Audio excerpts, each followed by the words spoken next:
Hey everyone, this is Adam at KreatureKid. In this video, we're going to be talking about our new puppet, animatronic, talking zombie head, Oswald. This piece was designed and made for Madi Lyn. Some of you might have seen her creepy videos. Your fan mail. Today, I'm going to be raiding a sketchy alleyway. She's a wonderful video creator, and this is a new character she wanted to start incorporating into some of her videos. So when Molly approached us, she had an idea of what she wanted the puppet to do and how she wanted it to function, as well as full turnarounds of like a concept art of this character. But what we do is we start with incorporating our vision of the character from the concept art by starting a full new sculpture, starting in ZBrush, and redesigning based on our design sense and interpreting a hyper-realistic version of the concept art, but trying to stay true to the design and kind of the character and the feel of Molly's aesthetic that she was trying to get for Oswald. So we do the full digital sculpture, and from there we're refining and changing things, as well as designing it in a way to have enough room to incorporate the mechanics that needs to go inside. So once we have the digital sculpture done, we send that file to our mechanic, and he starts engineering the shell and the inside of the head, designing the eyeball movements, the eyebrows, the jaw movements, and how the head will look around. So while the mechanic is designing and building the animatronic side of it, we are digitally creating the molds to build our skin that was going to go over Oswald. So we design and build all the molds in ZBrush as well, and then we 3D print that. And that is where we have our 3D printed core, which is essentially the skeleton of this head and what our mechanic is also working with, and building a certain thickness of empty space that will be filled with silicone inside of this 3D printed mold. Once all these components are 3D printed and we glue them all together and we make sure everything fits really well, then we discuss mechanically what is stretching the most. With Oswald, you know, there was a lot of stretching that we were kind of thinking about that was going to happen in the neck. Obviously the eyebrows is the most expressive part of him, where the eyebrows is putting the most strain on the rubber.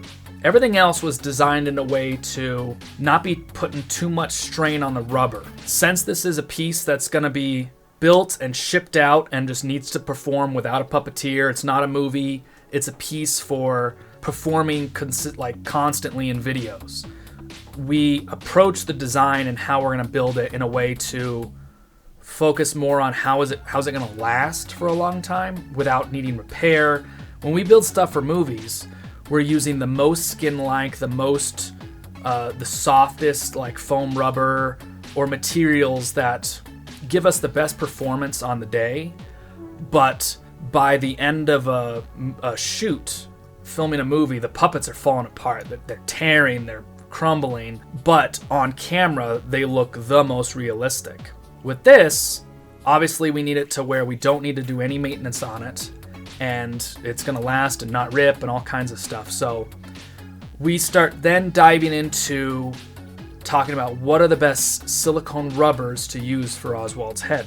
Now, we work with a wonderful company, Smooth On, from Reynolds Advanced Materials here in Denver. They supply mold making materials, silicones, paints, epoxies, clays, tools, everything you need to build this kind of stuff.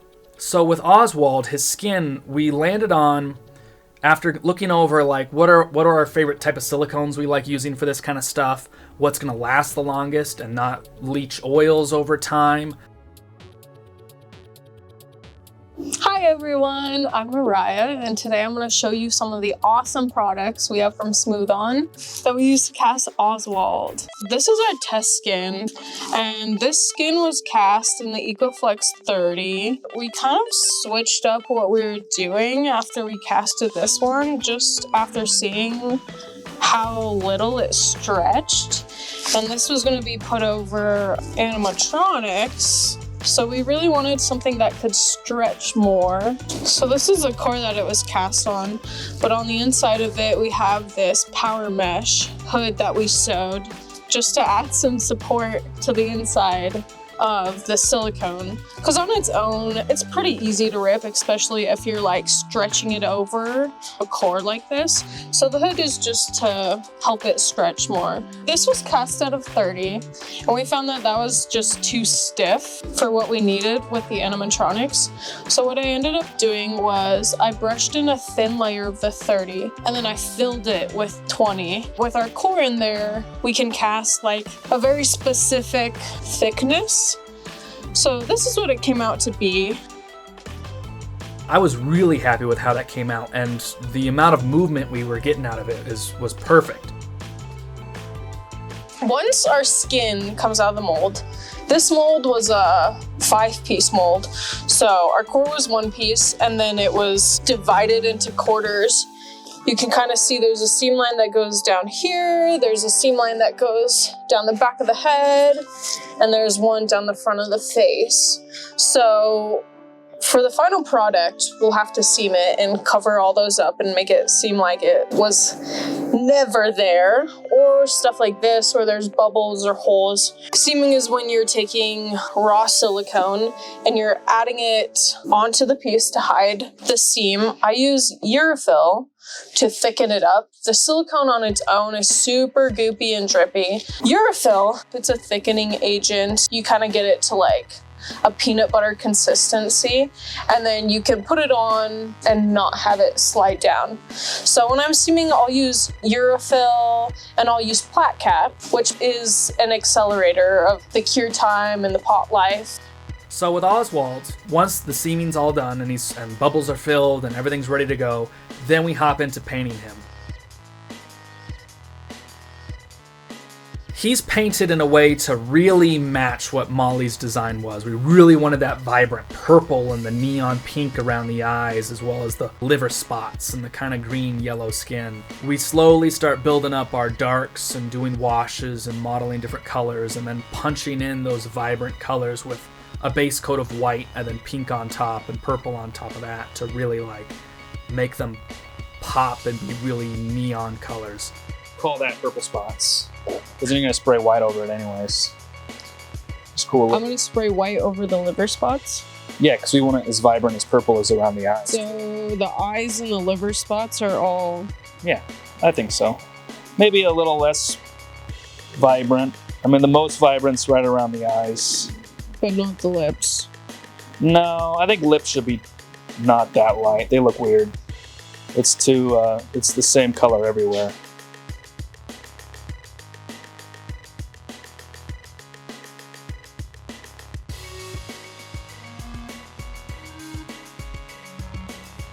I wanted this zombie character to be really colorful and interesting, a lot like her artwork, and a lot like a Scooby-Doo kind of villain. I'm really happy with how that paint job came out. Once he's painted and sealed, he's ready for final glue down. Now at this point, our mechanic has finished his animatronics and used our temporary skin we sent to him to work out any issues. So, bottom right is the jaw.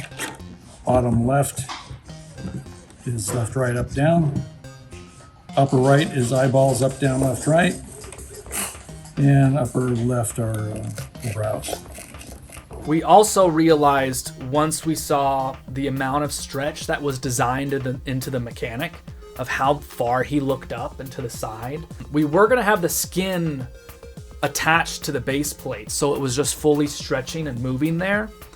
But once we saw like how much it floated up, that introduced the issue of, okay, there's obviously not enough stretch unless we used a much softer silicone. But if we did, it would fall apart a little bit quicker, and it would most likely tear over time with constant movement. A little bit down.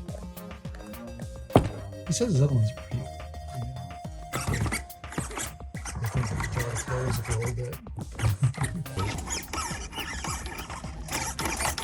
Jaw moves fine, but I'm not sure how the other skin's going to react, because this is his head pitched up and it pulls so hard that you might have to put some relief. We ended up going for creating a gasket of like organ, like innards essentially, we do what I was thinking is have a base plate that this is glued to. That mounted to the bottom of the mechanical plate, and it was just a 3D printed mold of a rim of added on extra meat that was only like a couple inches high. And it essentially was a little neck filler. And then we had our silicone skin just floating on top of that. We were gonna glue that skin down onto that so it's just a little bit higher, a little less pull. But once we saw it floating on there, actually, I really liked how that looked better. And I don't think we're gonna glue it. I think we're just gonna leave it. Okay. Kind of like how it floats. And also it makes it 1,000 times easier to just lift up the neck skin to access all these mechanics for the head moving in case there's an issue. With glue down, the silicone fit really snug around our core. Since we're 3D printing everything, we're working with all the same files. Everything fit like a glove, but you always want to like tack on a little bit of backup so nothing shifts over time. We did just a couple little glue down points. Now for our glue, we use Silpoxy from Smooth On.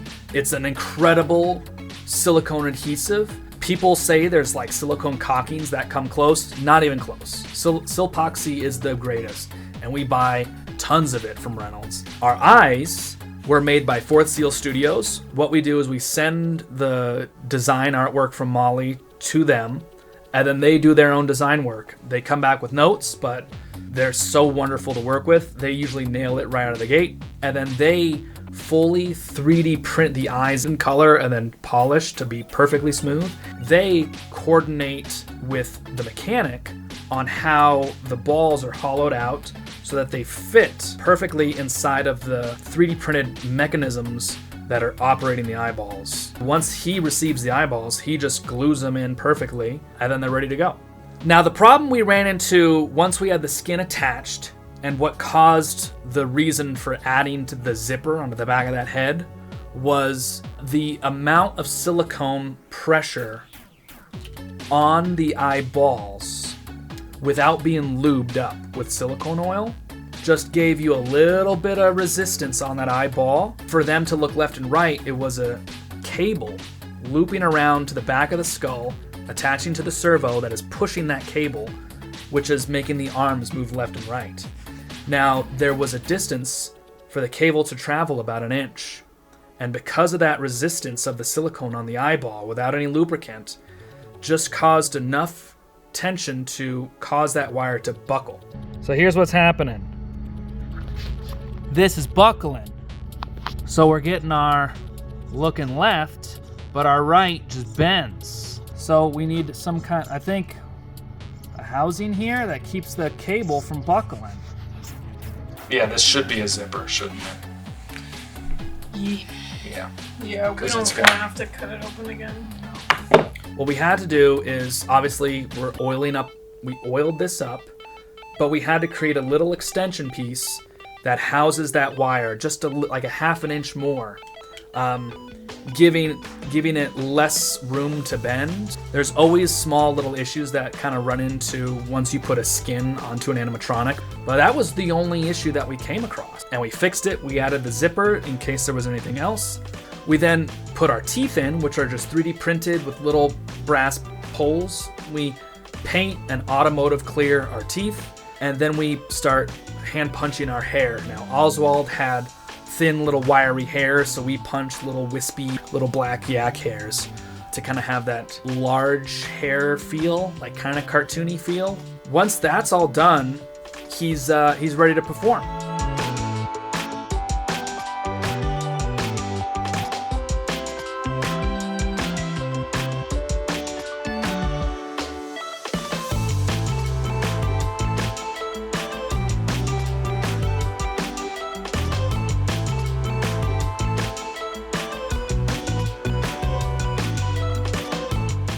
Before we ship anything out, we do like a full day of just constantly moving it, looking it all over, kind of putting it to the extreme amount of use to make sure no issues pop up before we ship things out to clients.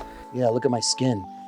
This is not sunshine skin. In the end, I'm really happy with Oswald. I think he came out incredible, and it's amazing how just eye movement, jaw movement, and eyebrows can give you an angry expression, a sad, a happy, a shocked, without needing like eyelids or cheekbones or anything like that. I'm really happy with the range of emotions that just a head can give you. And I think it's definitely one of my favorite pieces here at KreatureKid. I hope you guys enjoy the video. Thanks for watching. If you have any questions about the products we use or the steps we take to make something like this, please leave any questions in the comments. We also, in the description, have links to the products we use. If you don't already, please like and subscribe to the KreatureKid channel, and thanks for watching.